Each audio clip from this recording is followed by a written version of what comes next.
Bonjour, je m'appelle Nadira Ira, je suis votre maître de cérémonie du Festival mondial d'action SDG de cette année et je suis ravie de présenter l'un de nos dialogues spéciaux sur les tournants décisifs.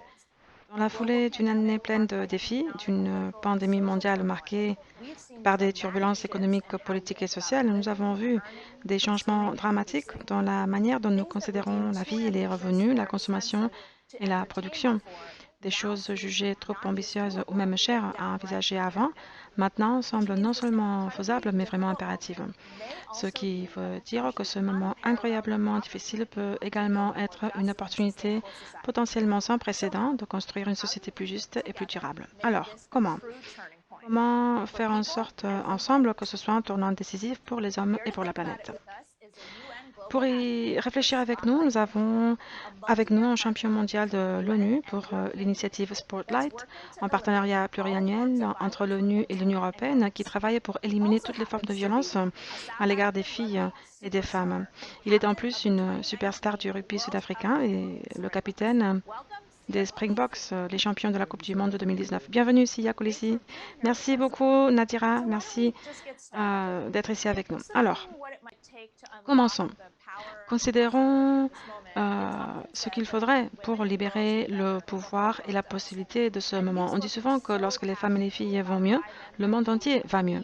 Et vous avez parlé avec tant de passion de la raison pour laquelle les hommes comme vous doivent être à l'avant-garde du mouvement pour mettre fin à la violence et la discrimination sexiste et pour parvenir à l'égalité des sexes. Alors, pourquoi cela a-t-il été si important pour vous? Et voyez-vous des opportunités en cette période de crise pour faire avancer l'égalité des sexes et faire que 2021 soit en tournant pour les femmes et les filles?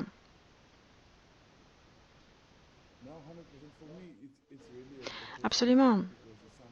Pour moi, c'est vraiment une chose personnelle parce que c'est quelque chose autour de laquelle j'ai grandi. Vous savez, la violence sexiste est avec moi depuis que je suis enfant, dans les relations personnelles de ma mère, de ma tante et une femme qui s'occupait de moi, qui m'a élevée. Et aussi dans la communauté, vous savez, nous l'avons vu si souvent dans notre enfance que cela est devenu normal après un certain temps.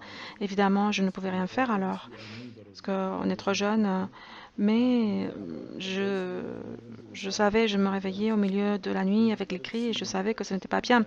Ensuite, j'ai reçu une bourse, j'ai déménagé et j'ai changé d'école. Et là, j'ai commencé à voir qu'il y avait de manières différentes pour être en désaccord avec quelqu'un. Vous pouvez avoir des conversations comme il faut. Si vous êtes vraiment énervé, vous pouvez toujours peut-être vous en aller.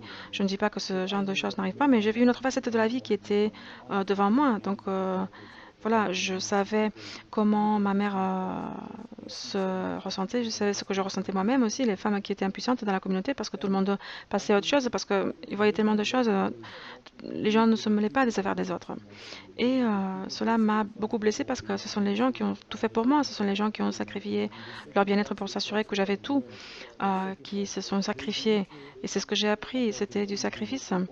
Ils ne se souciaient pas de leur propre être. Tout ce dont ils se souciaient, c'était de s'assurer de prendre soin de moi et que j'ai mes repas. Ils n'avaient pas de fierté. Ils me demandaient d'aller à côté, à la maison de côté pour demander de la nourriture. Vous savez, les hommes, s'ils n'ont pas de travail, ils restent simplement à la maison et s'attendent à ce que les femmes aillent demander aux voisins de la nourriture. Tout ça, je pense que pendant cette pandémie, nous avons beaucoup de ces choses-là ont été rendues visibles, beaucoup de choses qui ont été très mauvaises avant le Covid-19. Maintenant, c'est visible, s'est aggravé en même temps, en particulier pour les gens qui luttent dans les communautés. Je pense que beaucoup de décisions sont prises par les hommes et les femmes ne sont pas impliquées, ce qui n'est pas bien, parce que tout dans cette vie affecte tout le monde, les femmes et les hommes, pareil. Et les femmes s'occupent de nous, elles nous nourrissent. Comment seraient les choses si les femmes devaient prendre les choses en main? Disons que les femmes ne demandent pas à être mieux traitées que les autres, elles veulent juste l'égalité. Et c'est la chose la plus importante. La plupart des hommes ont peur, ils ne comprennent pas, ils ne connaissent pas la situation. Et je le vois dans ma propre maison, chez moi. Je m'assure que mes enfants voient que ma femme et moi, nous sommes égaux. Mes enfants voient que je peux aussi nettoyer, je peux cuisiner lorsque ma femme est occupée, lorsqu'elle travaille, je peux faire tout ce genre de choses à la maison. pour qu'ils sachent quand ils seront plus âgés que si je peux cuisiner, nettoyer, ils peuvent aussi le faire, hein. Ils peuvent se tenir debout, leurs deux pieds aussi. Et ceci va leur rendre plus fort. Tout ce que nous voyons, c'est que ceci va faire de nous de meilleurs êtres humains. Et je pense aussi qu'en ce moment, nous pouvons voir des femmes dirigeantes à tous les niveaux, pas seulement comme chef d'État, mais aussi chef des ménages. Et cela est vraiment bon. Et cette vulnérabilité est incroyable. Et je pense qu'elle est très importante aussi. Je dois vous dire que j'ai eu la chance d'être au Cap l'année dernière pour notre match de tennis caritatif organisé par Roger Federer. Et c'est vous justement qui avez fait le pile ou face entre Federer et Rafael Nadal. Donc vous n'étiez même pas là pour jouer, mais littéralement, je n'ai jamais vu une réaction comme celle que vous avez reçue de la part de vos fans. Tout le stade, toutes les 50 000 personnes étaient tellement contentes de vous voir. Et vous n'étiez même pas le centre de l'événement. Donc voilà, je dis tout cela pour dire que vous êtes une icône en Afrique du Sud, d'une manière que peu de gens peuvent revendiquer ailleurs. Et vous semblez prendre cette influence très près de votre cœur, comme en témoigne la vulnérabilité que vous venez de le montrer. Et après la Coupe du Monde, quand j'ai lu cela, vous avez dit que ce serait énorme de montrer à notre pays que peu importe d'où nous venons, nous pouvons tous atteindre nos objectifs si nous avons un plan. Alors, d'après vous, quelles sont les leçons que nous avons tirées au cours de cette dernière année qui pourraient nous aider à réaliser un changement transformateur? Et avez-vous des idées pour d'autres personnes célèbres, des personnes qui ont des plateformes comme la vôtre, sur comment utiliser leurs plateformes pour atteindre cet objectif? Vous savez, nous avons notre plateforme à cause des gens qui nous suivent. Et c'est tout type de personnes, des personnes de différents horizons. Parfois, c'est des gens qui ont votre même histoire, des gens qui ont une histoire différente, des personnes qui luttent. Et je pense qu'avec nos plateformes, nous devons nous assurer que nous ne les utilisons pas seulement pour nous-mêmes, mais que nous levons le matin et que nous avons un but dans notre vie. Nous devons tous œuvrer à ce que le monde soit meilleur. Nous devons travailler pour notre communauté. Nous sommes tous capables de faire quelque chose, grand ou petit, mais nous pouvons tous aider des personnes. C'est tout ce qui compte. Nous devons travailler avec les communautés. Nous pouvons tous faire une différence. Et je pense que l'unité est très importante parce que nous devons tous jouer un rôle et nous venons tous d'une perspective différente. Nous avons tous des origines différentes, des races et des sexes différents aussi. Mais nous devons tous contribuer de la même manière à la société parce que nous vivons tous ensemble dans cette même société. Et chaque personne, chaque race ou chaque groupe devrait être représenté lorsque les gens prennent des décisions, car cela nous concerne tous, pas seulement certains d'entre nous. Et puis aussi, le plus important, c'est oublier la fierté ou l'orgueil. Nous devons laisser de côté notre ego et nous devons nous concentrer sur la manière dont nous pouvons améliorer les choses pour tout le monde. Comment faire que tout le monde soit pris en charge? Comment faire pour que tout le monde soit préparé? Les hommes, les enfants aussi, parce que ce qui vient de se passer nous a montré jusqu'à quel point nous sommes vraiment pas bien préparés. Et donc, si ça se reproduit, nous serons toujours au même endroit et ce n'est pas possible. Absolument. J'aimerais également vous entendre parler de l'autre bout de l'échelle des revenus et de l'influence parce que vous avez parlé du fait de grandir dans un village et de faire cette transition vers la célébrité. Et je me demande, d'après vous, que pouvons-nous faire pour nous assurer que toutes les parties prenantes soient engagées, non seulement les dirigeants, mais aussi les personnes qui vivent la vie de tous les jours et qui n'ont pas toujours le luxe de s'engager sur ces questions parce que la pandémie a mis plus de pression sur elles que jamais auparavant. Que pouvons-nous faire pour amplifier leur voix et les soutenir? Eh bien, je pense que nous devons utiliser nos plateformes pour partager les histoires des autres. Nous devons essayer de contacter d'autres communautés. Nous devons aller voir comment les gens vivent. Nous devons aller voir comment les gens demandent de l'aide. Nous devons nous asseoir, discuter, avoir des conversations. Beaucoup de personnes n'ont peut-être pas le cœur, mais elles ont peut-être les ressources. Et donc, dans notre cas, la Fondation, ou nous-mêmes, nous devenons le cœur, parce que nous savons ce qu'il faut faire.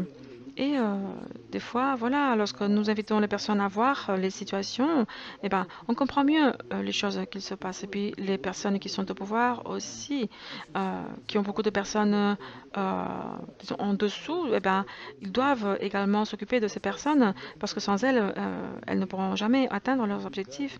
Et donc, ces personnes doivent être heureuses. Comme cela, nous devons construire des environnements dans lesquels les personnes puissent rester, les enfants aussi. Et puis, les enfants doivent pouvoir avoir des options. Ils ne doivent pas aspirer à être seulement ce que leurs parents ont été. Donc, on a besoin de choix parce que nous en sommes tellement privés dans nos communautés. Nous rêvons très peu. Nous n'avons pas de bâtiment. Il n'y a rien autour de nous qui puisse nous inspirer. Parce que le plus important, c'est d'obtenir un salaire minimum. C'est tout qui entoure ces gens-là. Oui, exactement. Il en va de même pour élargir les horizons et consacrer nos ressources pour donner des options aux gens. C'est très bon. Je sais jusqu'à quel point vous êtes une inspiration pour les autres, mais nous aimerions savoir ce qui vous inspire vous. Il peut s'agir d'une pièce d'art, de musique, un livre, enfin un podcast ou quelque chose qui puisse inspirer nos participants. Eh bien, pour moi, c'est évidemment ma famille. Je veux vraiment être le meilleur mari possible pour ma femme, parce que je sais que lorsque j'aime ma femme, mes enfants apprécient cela. Et c'est comme ça que je leur montre combien je les aime. Et aussi, bon, mon frère, ma sœur, je veux être une bonne personne, un beau modèle. Je veux être une bonne référence parce que, voilà, beaucoup d'entre nous ne voyons pas cela de la part de nos parents. Donc, je veux briser ce cycle pour m'assurer que tous ceux dont ils ont besoin, ils n'ont pas besoin d'aller le chercher ailleurs, mais ils peuvent me regarder moi et je veux être leur exemple. Même si j'ai eu des conversations difficiles avec mon père et avec les gens autour de moi, je veux leur dire, écoutez, tout ce qui s'est passé ne s'est pas passé comme j'aurais aimé, mais bon, c'est la même chose pour eux parce que, vous savez, vous ne pouvez pas vous fâcher avec vos parents. Ils ont fait ce qu'ils ont fait parce qu'ils ont été élevés comme ça. C'est comme ça qu'ils ont appris à faire. Donc, moi, j'ai vu un résultat différent et je me bats toujours pour la relation avec mes parents et aussi avec ma communauté. Mais cette lutte m'inspire vraiment parce que cela me permet de me réveiller tous les jours pour m'assurer que je me bats chaque jour pour m'assurer que qu'aucun autre enfant n'a pas à traverser ce que j'ai dû traverser. Donc, je veux m'assurer qu'ils ont quelques repas par jour, qui peuvent être dans une meilleure situation que moi, je l'étais. Et puis ils peuvent aussi rêver d'être les capitaines du rugby sud-africain, ou ils peuvent même rêver d'être les présidents sud-africains, parce que voilà, il y a eu des gens qui ont brisé des barrières. C'est pourquoi je ne me contente de rien. Je veux continuer à m'améliorer, à briser les barrières. Maintenant, les gens suivent les modèles de référence. Il y a tellement de gens qui font de grandes choses, et je les encourage à continuer parce qu'on ne sait jamais ce qu'on peut faire. On ne sait jamais si on est en train d'inspirer quelqu'un que nous ne connaissons même pas. Alors continuons à faire cela. Peu importe notre taille, petit, grand, nous devons nous battre pour trouver des endroits sûrs, des endroits où on puisse parler en toute sécurité, partager, en particulier les hommes de nos jours. La plupart des choix sont faits par des hommes. Eh bien, soyons conscients de ce qu'il se passe, des décisions que nous prenons et voyons à ce que dans les ménages, nous traitons tout le monde en conséquence et nous devons veiller à ce que nous soyons égaux et que nous jouons tous, chacun, notre propre rôle. Nous devons nous assurer que nous sommes en sécurité. Si nous avons besoin d'aide, nous devons aller chercher de l'aide. Vous savez, quand j'ai besoin d'aide, je vais chercher cette aide chez quelqu'un parce que quand ça m'aide à guérir à l'intérieur et plus je guéris, plus je me sens à l'intérieur, mieux je me sens. Et comme ça, je peux traiter les autres d'une meilleure manière parce que quand on a plein de choses à l'intérieur du passé, de nos parents, eh bien, ceci passe dans les différentes générations. Nous devons nous débarrasser de tout cela et nous devons donc apprendre et désapprendre les choses également. Et surtout, pour ce qui est de la violence à l'encontre des femmes, nous ne pouvons pas être une partie du problème et une partie de la solution aussi. Nous devons, en toute humilité, demander aux femmes, est-ce comme ça, est-ce ce dont vous avez besoin, et comme ça, créer des espaces pour parler en sécurité et pour partager. Yakulizi, quelle belle conclusion! J'adore cette idée d'apprendre et de désapprendre. Et je dois vous dire que nous sommes tellement habitués à encourager des personnes comme vous pour ce qu'ils font sur le terrain de jeu ou ce qu'ils font à la télévision ou dans les médias. Mais je suis très contente de pouvoir vous acclamer maintenant simplement pour l'être humain que vous êtes. Alors merci pour ça, merci d'être si vulnérable aussi. Et nous espérons vous revoir quelque temps ici, peut-être dans un avenir proche dans notre Festival mondial de l'action. Et nous vous souhaitons le meilleur. Merci beaucoup. Merci à vous.